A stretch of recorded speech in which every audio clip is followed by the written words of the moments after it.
So, those things being said, let me introduce and give the floor to Miroslav Polzer. We have been working together for several years now. We first collaborated on the organization of an event that took place in Slovenia in 2011 to discuss issues of climate change from the perspective of ethics and foresight.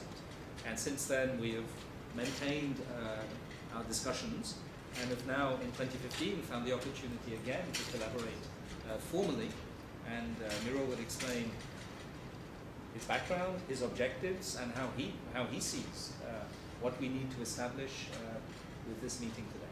Miro.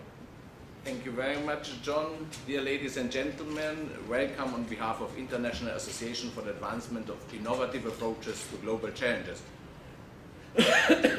Our organization is delighted to work together with John and his team around the Management of Social Transformation program on preparations for COP21, on youth engagement and media engagement in the context of the Global Youth Music Contest. As regards our approach and our background to this, as John has explained to you, 2015 is really a historic milestone of global community and of the work of the United Nations system, as the new framework of goals will be set in the post-2015 agenda, and COP21 will be then the test how far really national governments are ready to commit themselves to work globally for saving the climate and related topics.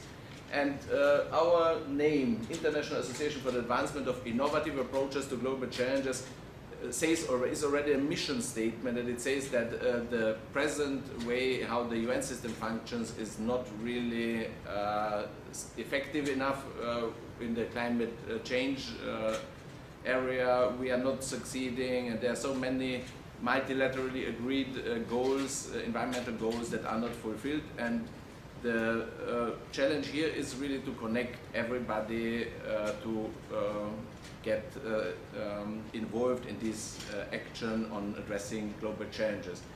And as regards the COP21, I would like to show to you the data from the My World survey. This was a unique survey through which the UN Development Group or the UN system asked people around the world what their priorities would be for a new development agenda, and people had 16 choices and could choose 6 of them as their priorities.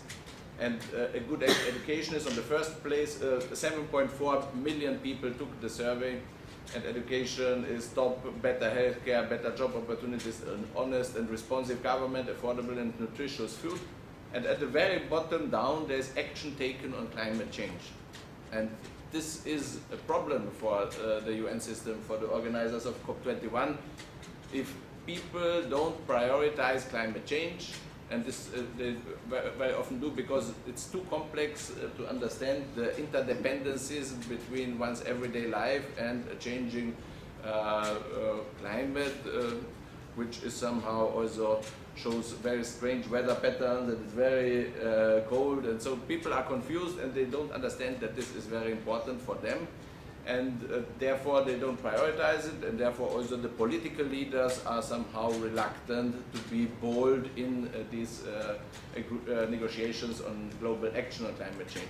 And in order to bring this topic, climate change, higher in the list of priorities of people and also in the minds and the awareness of people, we need to find new instruments. And as John has already explained, we are very much convinced that music can help to educate in an informal way and to build this knowledge base among the broader global community, and especially young people, that we have to work together on this. And this is the background why we are here today.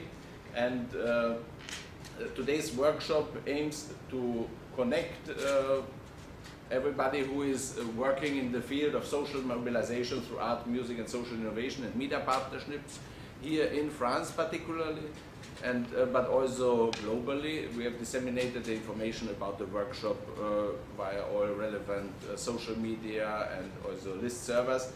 And we offer an informal forum for cross-sectoral coordination in order to map out a series of specific projects, John said already.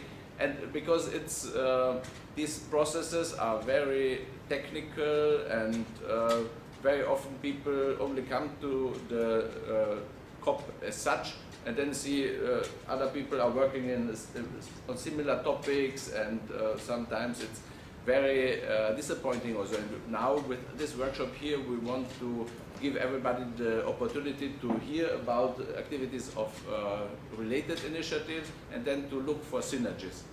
And the third point is really that we are convinced that a very important strategic partner of the UN system in building capacity among the people about these global challenges are public service media, because they are their mandate to report on public good and to educate, and this distinguishes them from these commercial TV stations.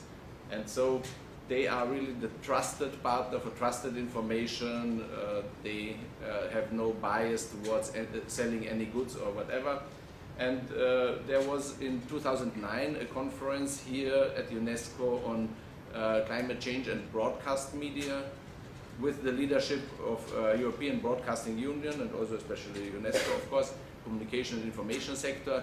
And there the public service media adopted the Paris Declaration on climate change as a public service remit, and they said that they call for stronger international cooperation of media and all other relevant actors on that more reporting on climate change issues should be in the media. And this, with this workshop, we try to build on that momentum from 2009, and we are delighted to have the European Broadcasting Union representatives with us, who are also happy to have us, that helps them to follow up on that past conference. And we will present our plans for 2015 Global Challenges Youth Music Contest Award Ceremony here. And that's somehow for the main introduction. And I would suggest that we make a tour de table so that everybody presents his name, his institution, and particular interests in the workshop, or if you have any particular initiatives that you are preparing for COP21, we would be happy to hear from you. Et donc toujours chacun dans la langue de son choix, et après on se débrouillera avec le multilinguisme. Je suis désolé qu'on se retrouve dans une salle très formelle avec un podium qui nous place en situation de domination symbolique par rapport à vous. En plus, deux hommes en situation de domination symbolique par rapport à une salle très largement féminine, ce qui est doublement problématique. Mais malheureusement, les salles qui auraient été plus appropriées n'étaient pas disponibles, donc on devra faire avec celle-ci.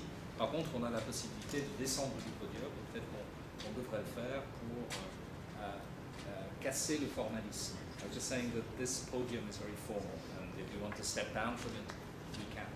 Yeah. Donc, comme Miro vient d'y inviter, je crois qu'il serait utile que tous ceux qui le souhaitent se présentent en deux mots et surtout disent ce